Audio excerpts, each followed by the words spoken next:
بسم الله الرحمن الرحيم من قناة خالد عبد النبي على اليوتيوب، وبلعب مباراة أسطورية طبعا من أساطير لعبة الشطرنج على تشيز دوت كوم مع لاعب من المكسيك.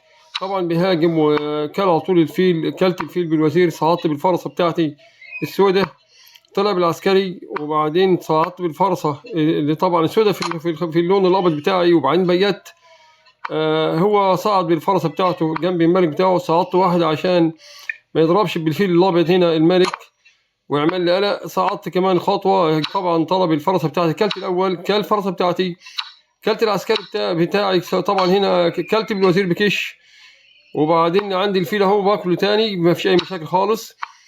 بجيب كده بطلب الوزير بتاعي، رجعت هنا طبعا في عسكري اهو كلته ببلاش.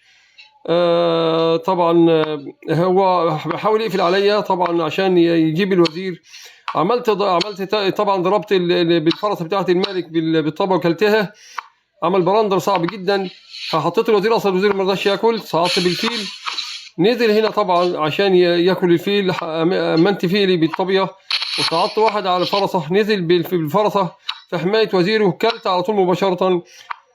طبعا اكل بالوزير الفرسه بتاعتي، صعدت بالعسكري، نزل عشان يضرب الوزير الثاني، طلبت طبعا الوزير كل الوزير والطابة بتاعته في الرخين، اصبح معاه وزير، معاه رخ ابيض وفرسه بيضة مقابل الوزير فقط لا غير. هو صعد هنا عشان طبعا انا كده هرقي، نزل عشان يكشش هنا، كششتني الاول بلندر صعب جدا، كلت كمان الطابية واستسلم فورا.